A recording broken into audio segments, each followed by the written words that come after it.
Hi, I'm Morgan. And I'm Ryan. If Ryan and I look familiar, it's because we've been coming on PEG TV for the last few years to talk about radon gas. You may remember that January is National Radon Action Month, so this time of year we like to come on and share our knowledge with you about the dangers of long-term exposure to radon gas. Long-term exposure to radon gas is the #1 cause of lung cancer in non-smokers. Radon is invisible, odorless, and tasteless. It is naturally occurring radioactive gas that is released from decaying uranium. It is prevalent in rocky areas with slate and granite. It rises through the soil and gets trapped inside your home. Radon is also site-specific, which means one house could have elevated levels and the next house next door might be fine. And radon levels naturally fluctuate too, right? Yes, radon levels naturally rise and fall throughout the day and are affected by the time of year, temperature, building ventilation, how porous the soil is, and even how the building is constructed. So what you're saying is that radon gas is naturally occurring, radioactive, and can be in my home. Does that mean that we're breathing radon right now? Yes, there's radon gas everywhere. Even when we're outside, we're breathing small amounts of radon. And when we're inside, radon can accumulate in dangerous levels. How prevalent is radon gas? 1 in 15 homes in the United States has elevated levels of radon, with 1 in 7 homes having elevated levels here in Vermont. Ryan, in your professional opinion, what is the most common misconception people have regarding radon?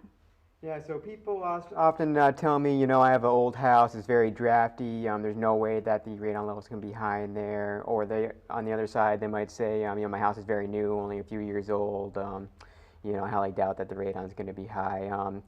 The truth is, with old houses, even if they're very drafty, those drafts can actually create a vacuum effect that can increase the levels of radon in the house.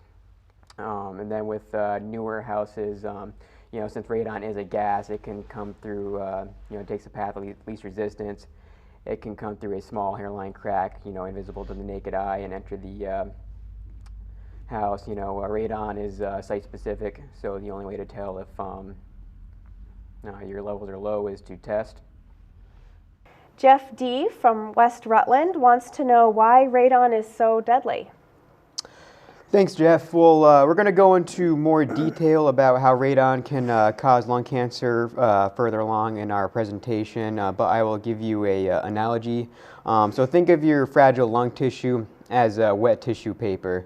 The radon decay byproducts which cause the most harm to your lung tissue are a bowling ball bashing up against the tissue paper.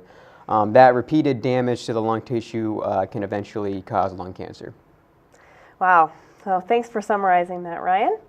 Now that we understand more about the dangers of long-term radon exposure, let's look at some statistics about radon in schools. The EPA estimates that 1 in 5 schools in the nation has at least one schoolroom with a radon level above the action level of 4 picocuries per liter. So an estimated 70,000 plus schoolrooms in use today have high radon levels.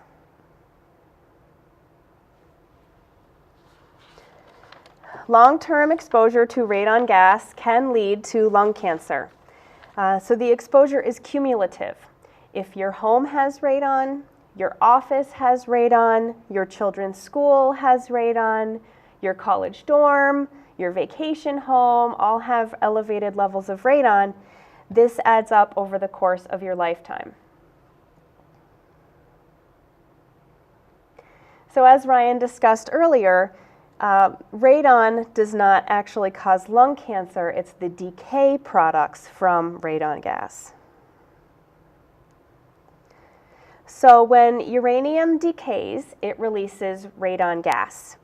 So the radon gas is rising up through the soil and gets trapped inside your house.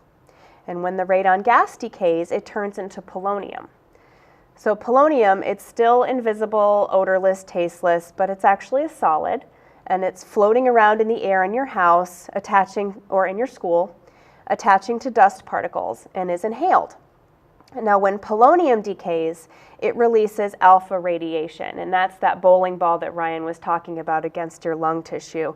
That alpha radiation striking your fragile lung tissue repeatedly causes physical and chemical damage to your DNA, which can lead to lung cancer.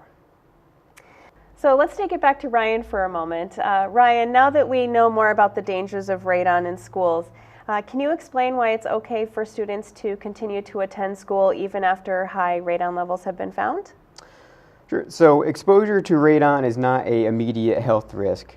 The lung cancer risk from radon takes place over many years of exposure. In addition to this, the school is a student's secondary exposure to radon. Since students spend more time in their homes, that is typically their primary exposure to radon. With that said, if a testing location in school comes back elevated, follow-up action is recommended. Okay, so while exposure to high levels of radon is dangerous, it's not acute. So the risk increases over a long-term period of exposure. So far, we've learned what radon gas is, how it causes lung cancer, and how it gets into our homes. Now let's learn how we can test for it. Well, there are a few options. There is short-term testing and long-term testing. You can also choose between passive and active devices. I'm sure there's advantages and disadvantages to both. You're right. Short-term testing is great because you get your results back pretty quick. However, it is just a snapshot in time compared to a long-term test, which really gives you a good idea of the long-term average. Short-term testing also requires closed house conditions, which means all windows and doors need to remain closed except for normal exit and entry during the duration of the test. Using an active device is beneficial because you can see the hourly radon levels and environmentals like temperature, barometric pressure, and humidity. A lot of active devices also have tamper-resistant features, which are important during a real estate transaction. Passive devices are just as accurate, though they provide less information since you only receive the average radon level over the testing period. Which would you recommend, Ryan? Well, it really depends on why you're testing. People that are involved in a real estate transaction typically require fast results with lots of information, so a short-term test with an active device would definitely be the way to go. However, if you are thinking about selling your home in the next few months, I would recommend conducting a long-term test in advance. This test runs under normal living conditions, so you don't have to worry about closing up your home. We brought some examples of testing devices today so you can see what some of them look like. So this is a Radon AirCat. It is a short-term active device. This device is ideal for real estate transactions. When you need your results quickly, the data is uploaded to the lab via a Wi-Fi signal, and we receive the results in about an hour. This device takes hourly readings of the radon levels as well as environmental such as temperature and barometric pressure, so it is easy to see if abnormal weather affected the test or if closed house conditions were violated. And this is a charcoal canister from AccuStar Labs. It's a short-term passive device. While just as accurate as a continuous radon monitor, this device will only give us the average radon level over the testing period. It also takes a little longer to receive the results as we need to ship the device to the lab for analysis. An advantage to using this type of device is that it does not require power to operate. And this is a AlphaTrack. This is a long-term passive device. The device is placed under normal living conditions for 3 months to a year. While you still receive only the average radon level, since it is in place for a longer amount of time, it provides a more accurate idea of the long-term radon levels. All right, so here's your radon report. Kind of towards the top of the first page here is the average radon concentration. So yours came back at a 4.9 picocuries per liter. And that's really the most important bit of information in this. That's what we're really after.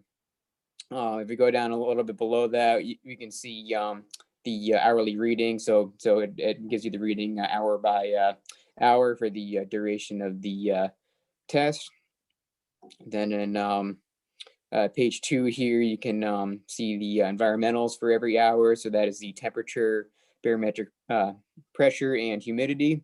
And then if we go to the next page here, we can see a graph for both the environmentals and the radon fluctuations. So it'll help you visualize that better. Up top, we have the temperature with the red line. And then below it, we have the blue line is the humidity during the test. The graph in the middle is are the radon levels, so the radon fluctuations during the test. And on the bottom is the barometric pressure. So all of our tests are reviewed by a certified lab. They did not find anything abnormal about your test when they looked at these hourly data readings. Okay, so even though, I'm looking at the middle graph with the radon, it's like squiggly up and down. Is that's normal? Correct. Yep. So radon naturally fluctuates, which is another point on the importance of running the radon test for a minimum of 2 days. So if we just took one recording while we were there, then it could be a totally different situation than even a few hours later. Okay, so all the fluctuations are totally normal, and that's like everybody's radon test is always up and down like that. Correct. Okay, so 4.9 is elevated, you were saying. So what's the next step for me? So you would want to talk to a certified radon mitigator.